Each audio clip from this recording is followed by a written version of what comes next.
Rich people of Reddit who married someone significantly poorer. What surprised you about their previous way of life? When we moved in together, I found out that she was putting her share of the rent on her credit card, with no real plan for how to pay it off. Long-term dating. Pets. I was always surprised by the number of pets she and her family had living in the trailer and how much of a share of their income they spent on them. Not rich, but with a partner who was raised by a teen mom and grew up poor. Sometimes I just want rice and vegetables for dinner. That's a no from her. She won't go back. My wife was born and raised in the Soviet Union. She still goes crazy for fresh fruit like it's the most extravagant luxury. I was with a girl for a while who grew up in a pretty broken home. Still surprises me just how bad her spending habits are. She racks up credit card debt like it's nothing. My significant other said, "Today I made rent," meaning, today I've earned enough, accumulated enough to pay the rent, and I realized that this is a monthly accomplishment to someone with no fixed income, salary. Sandwiches. When I made him a sandwich, I only put one thin slice of meat in it. He couldn't believe that was how I had sandwiches growing up. Hamburger helper. She hates it because it would be her meal 5x a week growing up. I had never even seen HH before I went to college and loved that stuff. 10 for $10 deals are awesome. The prevailing mindset in his community growing up that insurance was something only rich people had. Not health insurance, mind you, well, not just health insurance. Auto insurance. Going without it was a way of life for most everyone he knew. I didn't marry this woman, but when we started dating, she always wanted to chill at my place, never hers. Which was fine. But she gained 35 pounds in just like a few months of dating. She was 100 pounds when we started dating. Not that it was a bad thing. 1, I am a chubby man, and 2, I was just glad she wasn't pregnant. Anyway, turns out her family couldn't afford dinner sometimes. So suddenly she had a place to eat every night and gorged herself. I'm from an upper middle class American family and my husband is from a poor Shay Asian family. It is hard for me to wrap my head around how poor they really were when he was growing up. He told me about eating only rice with sugar for meals because they couldn't afford meat. They were probably living off less than 50 cents per day for a family of 5 at times. Credit cards were avoided. For me growing up, we were encouraged to get a credit card in our name and use it as much as possible in order to build credit. There was always money to pay it off each month, so it made sense to 1, build credit, and 2, collect airline miles or whatever the reward was back in the day. When we got together, she always used cash or a debit card. She had a credit card for emergencies and avoided using it otherwise. It took a long time to get her over her aversion, skepticism. We were fortunate to have 2 good-paying jobs, though it also taught me a healthy appreciation for what it means to have a financial cushion.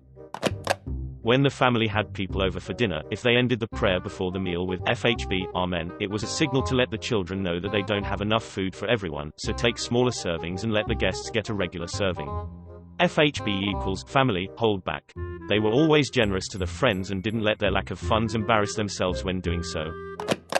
I am on the other side as I married a girl from a rich family, although we both earn the same and I tend to worry about money, savings, future. Through the years I have realized that she worries less about it and still saves more and spends less than me.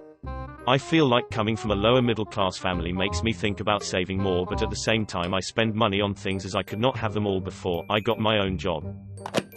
My partner and I are both poor, but different kinds of poor. She's never been homeless or not had enough to eat, while I have. She's extremely frugal and hates buying anything we don't need. I feel a desperate need to stock up if we have any extra money, and it's a fight for me not to fill our house with canned and dry goods in case we don't have enough money to buy food next month for some reason. It makes no sense, but my instinct is to hoard food because there just was never enough of it around growing up. I'm not rich at all, but my husband came from a very poor Mexican village.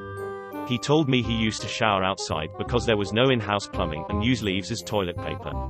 I mean, there's poor, and there's my husband's previous life poor. He's been living in the US for 12 years now, but when we first met it was so interesting seeing life through his childlike eyes.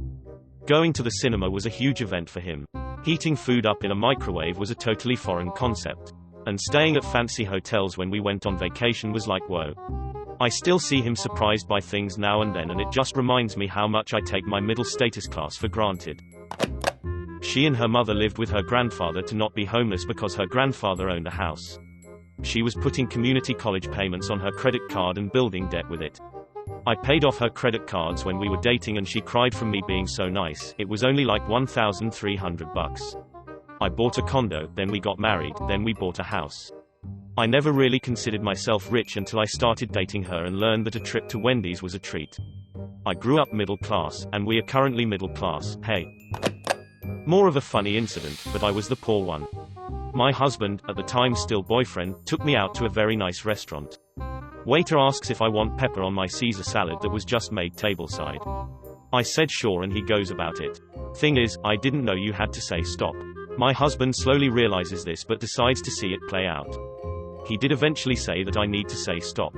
I just thought a Caesar was had this way as it was my first time even eating a salad that wasn't just iceberg and ranch dressing.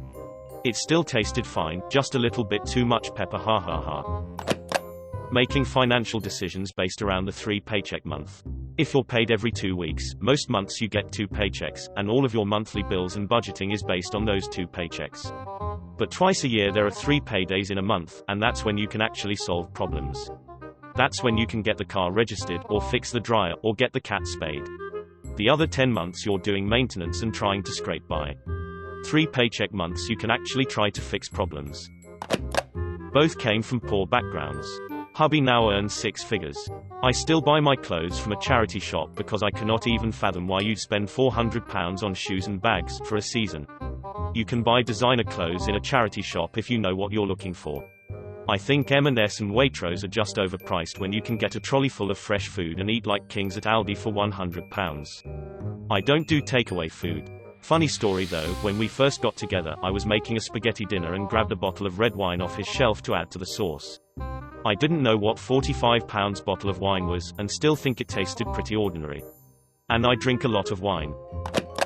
My husband grew up in a family where they were comfortable but on a strict budget.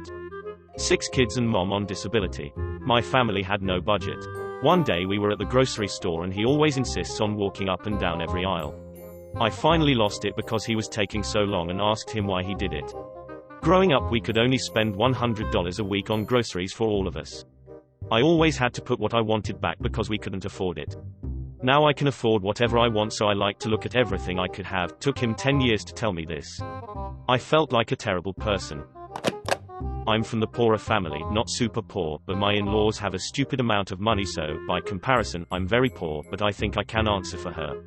We have 2 young kids, and my wife was shocked when I said we should look for clothes and toys for them at local flea markets and garage sales. The idea never occurred to her that we could save money by getting some gently used items. She had never even been to a garage sale in her life. She has grown to love them and now questions whether it is worth it to buy any item, new or not, before running to Amazon or a store. Her parents think it's disgusting we make our kids wear clothes that another child had before, but they don't pay my bills. My family is far from rich, but I grew up closer to the upper middle class realm and was making 3x as much as my now husband when we met. He grew up extremely poor, and his family is still living that way. One big difference is how he's surprised that my parents pick up the check when we go out to celebrate a birthday or a graduation, and that my parents ask him to pick whatever restaurant he wants. Outside of the ritziest steakhouse in town, they don't care. To his family, a big meal out is going to McDonald's and not eating off the dollar menu. I'm serious. My experience is from the opposite perspective. I was the poor one. It absolutely floored me how my wife acts when something broke, like a car, appliances, clothes, etc. As a child living below the poverty line, replacing a tire or other necessities was a disaster, requiring tricky trade-offs in the budget or just plain acceptance of just how boned you were. When my wife's phone broke, I went into full panic mode while she shrugged and said, "We can just a new one this afternoon." And then we did. Honestly, food insecurity. When we were first married, she would get visibly uneasy if the food in the house was running low.